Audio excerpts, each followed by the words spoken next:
Hello students, welcome to the steno tutorial. गति 120 शब्द प्रति मिनट। लेखक ओपी शुक्ला, दीपक प्रकाशन।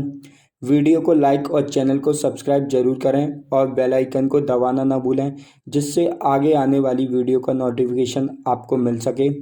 डिक्टेशन 5 सेकंड से स्टार्ट होगा।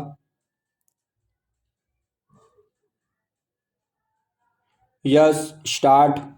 सभापति महोदय, कृषि मंत्रालय की मांगों का समर्थन करते हुए मैं सरकार से सबसे पहली बात यह कहना चाहता हूं कि आप गेहूं का दाम शीघ्र निर्धारित करें। आज स्थिति यह है कि जब कोई अपने गल्ले को लेकर बाजार में जाता है तो व्यापारी लोग गल्ले का भाव गिरा देते हैं और उससे कम दामों पर गल्ला खरीदकर अपने गोदामों में भर लेते हैं। बाद में जब गल्ला बाजार में आना बंद हो जाता है तो व्यापारी उसी गल्ले को दुगने या तिगुने दामों पर बेचते हैं।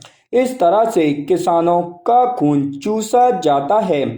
उनके घरों में गल्ले का उचित दाम नहीं पहुंच पाता है। इसलिए हमारे कृषि मंत्री जी को गंभीरता से इस समस्या पर विचार करना चाहिए और हर साल फरवरी महीने से पहले ही गल्ले का दाम निर्धारित कर देना चाहिए, ताकि किसान का गल्ला कम दाम में ना बिकने पाए।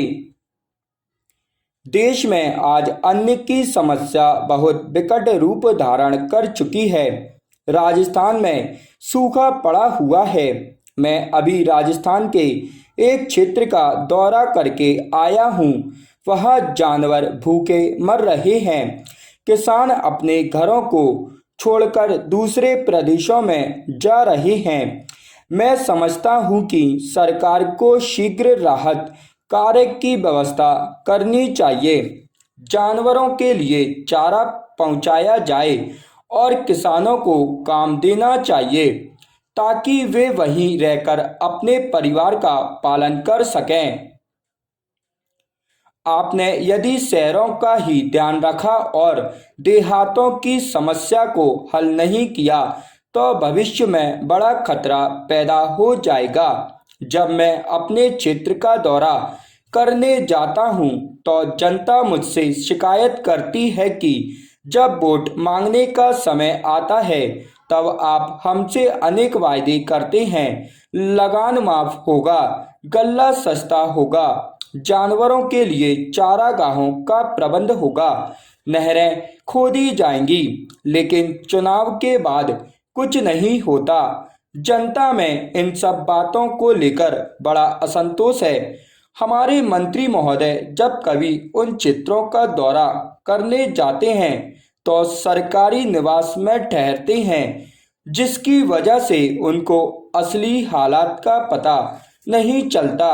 इसलिए मैं उनको सुझाव देना चाहता हूं कि आप सरकारी निवास में ठहरने के बजाय गांवों में जाकर ठहरें, ताकि आपको समस्या की सही जानकारी प्राप्त हो सके। हमारे किसान इस समय बहुत परेशान हैं। उनकी तरफ लगान का काफ़ी रुपया बाकी है। तहसीलदार उनको बहुत परेशान कर रहे हैं। उनकी ज़मीनों को नीलाम किया जा रहा है। उनके जानवरों को नीलाम किया जा रहा है। भ्रष्टाचार बहुत जोरों से फैला हुआ है। जब तक 150 रुपये पटवारी को नहीं दिया जाता है तब तक उसको हर तरह से परेशान करते रहते हैं। जिस समय सरकार की तरफ से तकावी बांटी जाती है, बड़े बड़े किसान अधिकारियों से मिल जाते हैं और वह सारा पैसा उनको मिल जाता है, जबकि छोटा किसान अपनी भूमि में अच्छी फसल पैदा करता है। स्टॉप।